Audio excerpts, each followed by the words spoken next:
Bringing standards back to the game. We're not here to hype up the hottest rappers. We represent good music. If you're good, you're good. If you're whack, you're whack. If you want the real, this is where it's at. Welcome to Real Rap. It's the real hip hop.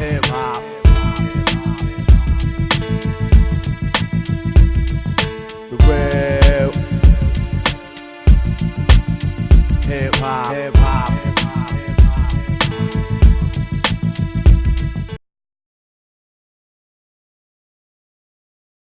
Lupe, Fiasco, Drogas Wave. Let me go first as far as the overview. Once I saw the title of the album, I didn't know what it meant. I didn't know what direction it was going. And I don't know if I still know what direction that he's going 2 months later. But I don't know, man. I feel like I needed Dark Cash here with me. I think I needed an encyclopedia, dictionary, and the TORRES. I can't even say it. But I needed all that. I needed a genie. I needed a magician. There's a lot of shit going on in this fucking album, man. I don't know. I just need to get into the track list to understand what was going on. But what did you think about it? What was your expectations? I've been a fan of Lupe since the beginning. I always was interested in his work, and from the beginning, I think I bought his first three albums, maybe 3 or 4. I've been riding with him for a second, and then he kind of, after he left Atlantic, I feel like he kind of became him. Yeah, it's not a bad thing or nothing, but I feel like Atlantic kind of held him back, and so he decided after that he's free like a motherfucker on this album. God damn. He went into his own world, but he always been on some riddle rapping. He always been on some mysterious rapping, and kind of like you make your own conclusions to his music. That's how I always looked at it. So I knew what I was getting into. I knew what this spec, and this was the most. This is the deepest weirdest album. Yeah, this is the weirdest and deepest album he has made thus far. So this is kind of like what we do. The Roots. All Things Fall Apart. For me, that was kind of a hard listen. I don't know if these are hard listens because I'm looking too much into it and I'm trying to get as much out of it as I can, and I feel like I'm missing something if I don't. That's why it took me so long, because I know these specific artists are very deep and very detailed, and you don't really want to miss what was going on.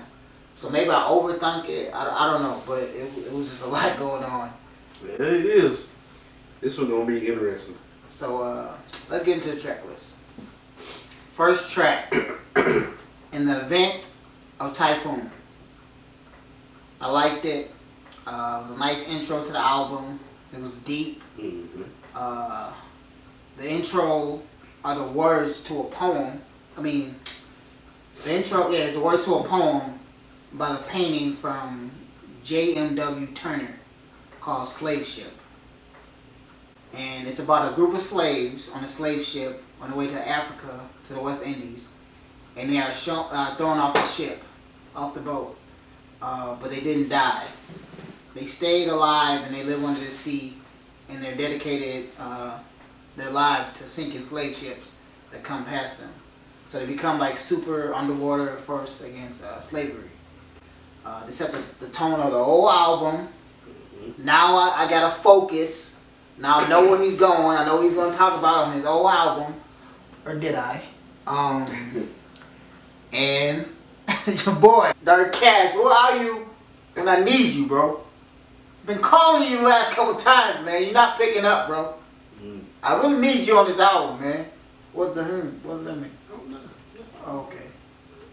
You don't pick up when you need him? No. Alright. What do you think about the intro, man? It was cool.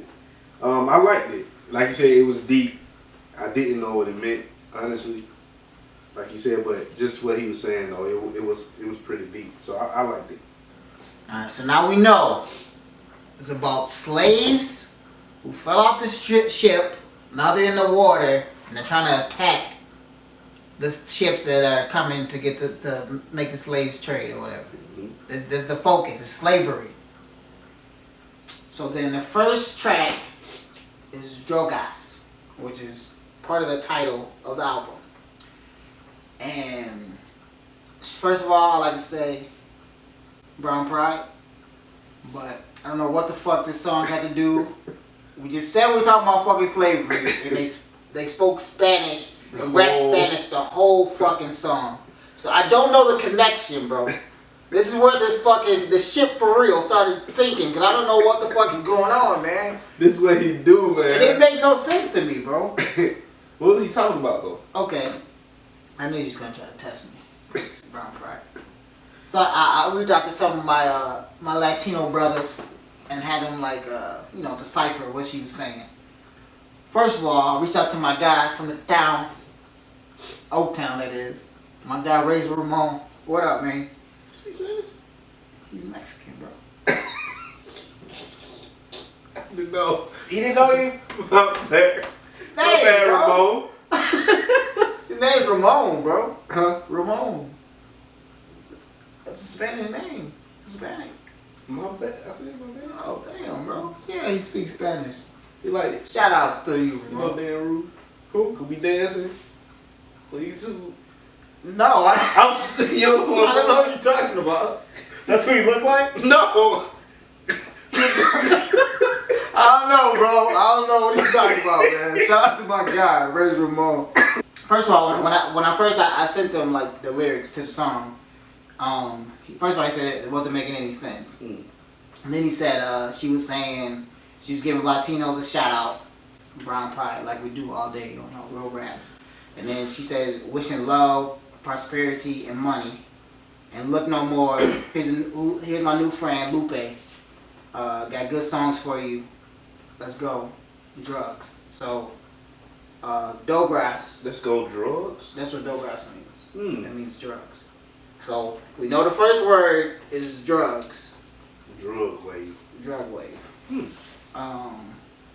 That doesn't understand how we get to speaking Spanish from slavery. I was confused. Like, even his verses, he was rapping in Spanish. Exactly. I don't know. I don't know either. So this shit went completely over my head, and I was lost at this point. And this is the first song, the second track on the fucking album. Did you feel the same way? I like the track. Cause I couldn't understand nothing. Oh, this is a nice track. Let me go ahead and go to 3. Alright, so third track, Manila. This track was crazy, man. I liked it. The opening combo was crazy, but it was nice. He said, you can accomplish anything if you survive blackness. That was deep. That was deep. And I love the history lesson at the end. I thought that was cool. He's talking about Manila, how they use Manila as money to trade off slaves or whatever. So I thought that was deep. I like this one. I actually like this one. I thought it was okay. I like the intro. First verse, most of the verse went over my head. Was all over the place. All I got of it was he was talking about an old white lady and the cars, his cars towards the end of it. Like that's the only thing I really got out of the verse. He said a MILF, and then he said like white people kiss their horses in the mouth. It was weird, bro. I don't know. What? I liked the hook. Second verse was more up my speed. It wasn't as all over the place. I liked the verse. And then what he said, life's work overseeing 5 classics. So he's saying he got 5 classic albums. And then he said, you can accomplish anything if you survive blackness. I thought that was dope. Third verse was like very like artistic and out of my league. He was talking about playwrights and painters and DJs that I didn't know and the Dalai Lama. It was just like this mixture. I don't know what the fuck was going on. But yeah, what I did like about it is what you said, the outro when they're saying they use Manila to trade for slaves. I think that's still a part of that story though. The Drogas wave story. Yeah. So you know the people's called long chains too. Yeah. Yeah, I thought that was crazy. Gold versus Right Thing to Do. Honestly, I didn't know what he was talking about. Really? Yeah, I didn't. I listened to this one a couple times. I couldn't catch it. This one. Why? Because they were trying to rap patois like they were Jamaican. It just went over my head. I looked up the words. I just didn't know what he was talking about.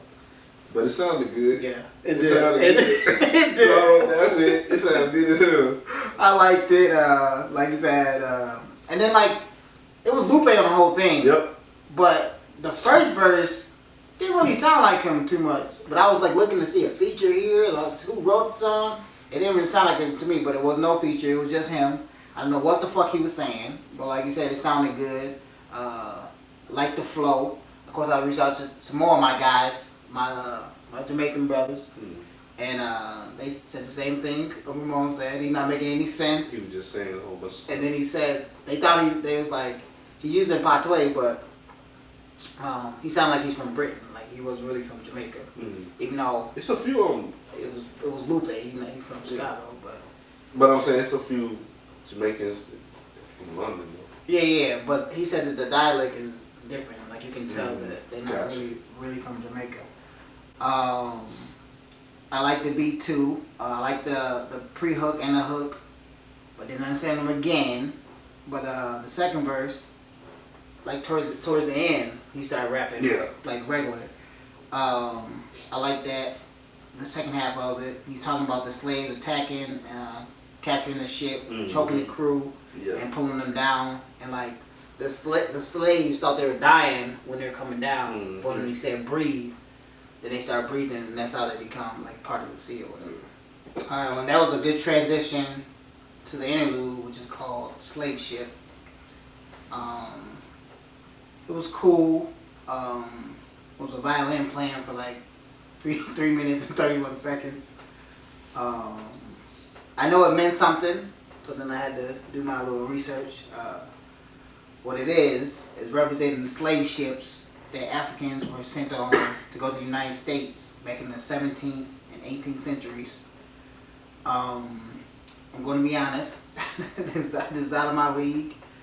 Times like this, I want to go back to the G Herbo's Rich the Kid and Black Youngster. Whoa. Cause at least like I know what the fuck they on. They on some ratchet shit. I know they on some bullshit. I can tell.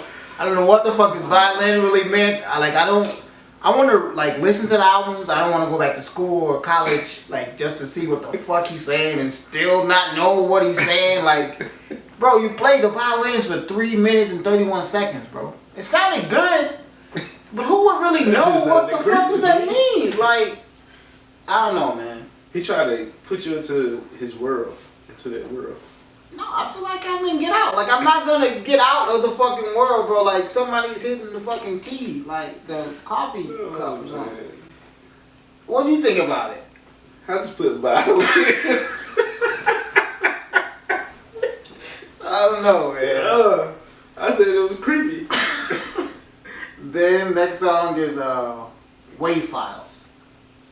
I liked it. There was a lot going on in this too. The first verse, there was a lot of like water references. About to go on my Dari Cash bag right now. Bear with me, people. Here we go. Alright, wade with us. It's like wade in the water. You know the little Negro spiritual they used to sing. He said, baptize and convert the waves with us. Like song waves, you have to convert them to the file. It's called wave files. To download to a platform. And this next line he says, iTunes, like iTunes. So you like converting the wave files to the iTunes. And then he said, download it to Tidal like Jay-Z. No, Tidal. Hey, we only fucking with Tidal over here. My boy didn't got Tidal, right? Yeah. Tidal up. Yeah.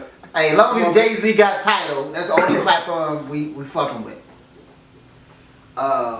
He said the slaves got off the ship by force or by choice, turned into tidal waves to crash the slave ships.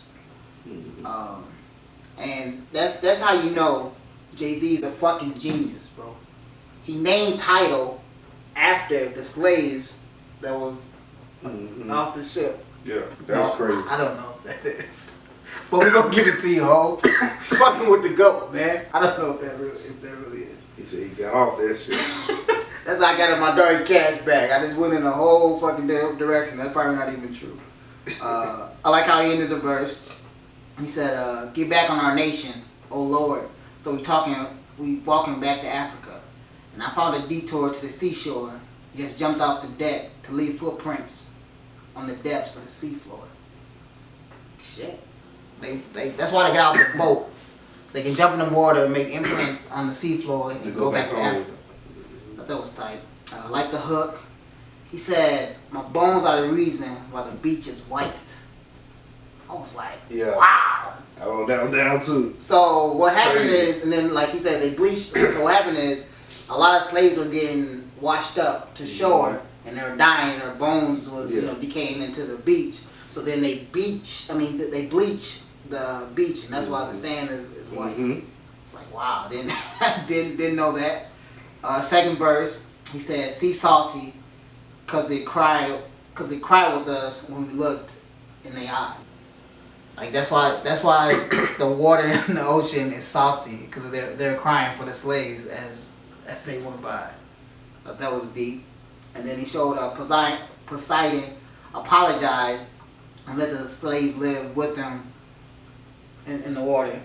So then I got to thinking, like, so why isn't Aquaman black if they let us live in the... They just didn't make them black. So Aquaman is black. Just like Santa Claus and Jesus. Oh, let's go too deep. I'm too deep in my dark cash bag on that one. You're not too deep. Oh, okay. You knew 100 was there. Then he said he used the trees. Well, he said the trees that were used to hang slaves, they apologized.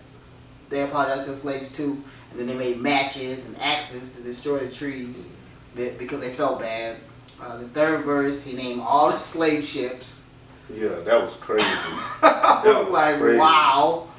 The fourth verse, he talked about all the people, all the famous white people want us to forget about slavery and forgive them. Also, through black babies, like to get bait for alligators, they used to put the black babies on.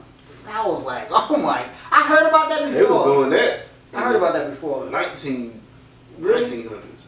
Yeah. Wow. But black babies on the shore, so the alligators would come. Alligators. And they just kill alligators. And then I feel like the outro was nice. I liked it. I liked this track. It was deep, like you were saying. I didn't fully understand everything, but what I got from it, like he was saying, as far as Poseidon and other gods and stuff, was what you were saying, they was apologizing.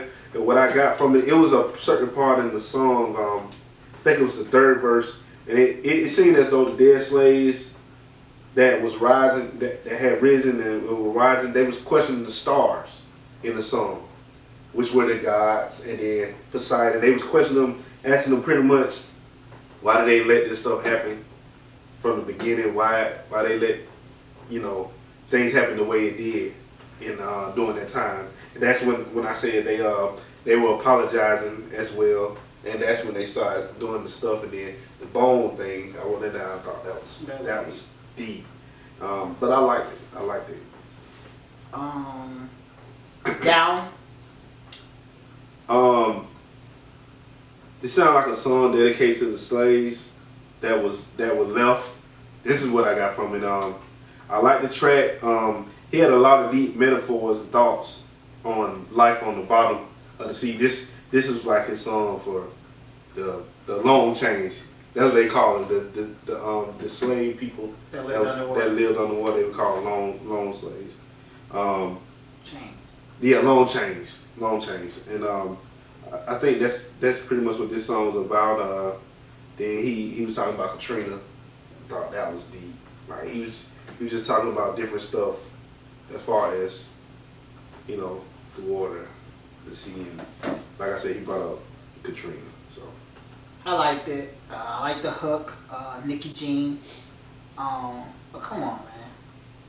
It was kind of like theme song to the cartoon of Aquaman. Yeah, She was talking about being friends with the sharks and the dolphins and the shrimps. They his homies. Yeah, I just like it sounded good, but I'm like, come on, these lyrics is very childlike. The first verse is cool. Second verse is cool. He said, "In my net, just swishes, boom, and you know I'm floater, balling, coaching from the Ark, Doc Rivers." That was all water references, but also basketball references. Because he said swishes, basketball. He said a floater, basketball. And then he said Doc Rivers, who coaches, but his name is Rivers. And he from the city, Shot City. So shout out to Doc Rivers. I like that. He played for the Hawks. But he from Chicago. Yeah. Can't control that. But he played for the Hawks. Yeah. Better on the Knicks. I like the bridge. He talked about, like you said, the Ninth Ward and Pine Ridge, which is a Native American reservation, which is one of the poorest counties in America, and it's in South Dakota. And he said bottom throughout the bridge, so that's the bottom of the bottom. So I thought that was tight. Haile Selassie, good call. I had to look up this one because it was kind of deep. I had to look this one up. Haile Selassie, she was an emperor of Ethiopia. I'm so sorry. And that's where Rastafari came from, or whatever. That's what it's built around. That's kind of what the song was about. He said, it was one part to me that was kind of deep. He said, if I triple my worth, will it cripple my mom? If I simple my search, will it mental my calm? And I like that. I think he pretty much was saying kind of sometimes the deeper you reach into things, with rather it's money, fame, answers, etc., it can come with a price. And I like this song. I like a few more verses, but we had a lot to go. So that was my favorite one. But the favorite what? The verse. But yeah, that's where Rastafarian came from. You know, I learned that. I thought that was I like this one though. I thought it was cool. I like how it sounded. The hook, Nikki Jean again, and the verses. Interlude 1, if you don't speak out against injustice, you're part of the problem. First verse is cool. He said, mixing doughs with the rice rain. Uncle Ben's off the rail on the night train. Doves, you know, when you get married, you throw the rice. And then Uncle Ben is rice. And then he said off the rails of the night train, which the night train is like a wino wine. And that's like the first drink I ever had. I ever had was night train. I was out in the summer kicking it with my cousins. And you know, I'm from the burbs. They all hood, so they trying to pull my card, and it was like we at a place where you couldn't bring alcohol into the bar. You had to leave it outside. So they dared me to steal the night train. Wow. And I stole it, and like we drank a little bit of it. That's the nastiest shit I ever had in my life. Maybe not want to drink, but as you see, I still do drink. I like the second interlude. He said, we won't ever be equal until one race isn't held superior and another inferior, and there is no longer first class and second class citizens. Until the color of a man's skin is no more significant than the color of his eyes. Yeah, that was deep. That was deep. Second verse, he got me lost again. I don't know really what he went there. Third interlude was aimed at these athletes. Y'all need to realize, man, every time y'all fuck up, we fuck up. Like, y'all are a reflection of us. So y'all need to chill out and start doing good shit instead of bad shit. Beating up people and beating up women specifically. like whatever y'all do, when y'all make a mistake, y'all not just embarrassing your mom and your family and yourself and whatever organization you play for. You're embarrassing us too. So y'all need to chill out and tighten up, man. The third verse kind of zoned out, like D Steve's and JC usually do, like on every album, where they only listen to like the highlighted ones or the ones that had a nice beat, where it was the ratchets of the ratchet. Shout out to D Steve's and J Sizzle. I love the interludes though, like throughout the song. Alright, Allen Forever.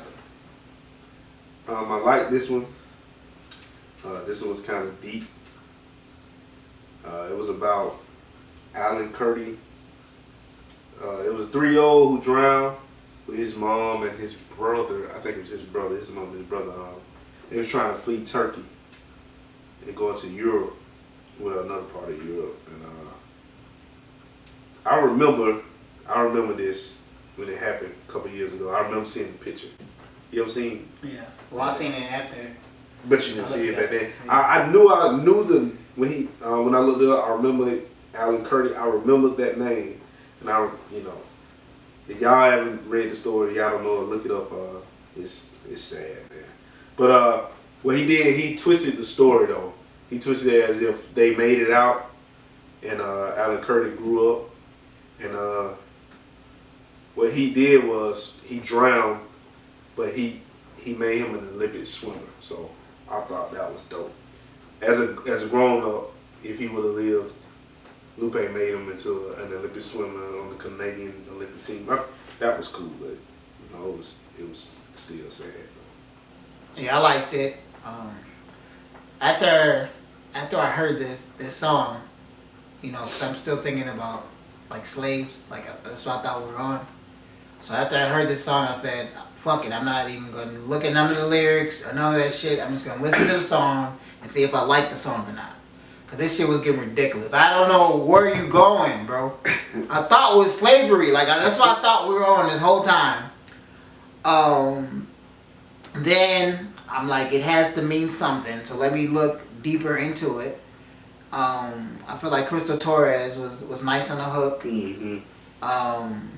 And then I looked it up and exactly what you said. Alan Kurdi, a boy who drowned as his family attempted to flee Europe during the immigration crisis in September of 2015. The song was about him, like if he would have lived, like you said. And I won a nominated for Storytelling of the Year song. I thought it was very, very deep. And I like that he made the kid. And that's the thing, like, he made the kid live, and he did become an Olympic swimmer. He just made it ironic. But the thing was, he saved another little boy from drowning. So it was like, the way that he died, he saved someone else's life. So I thought that was dope.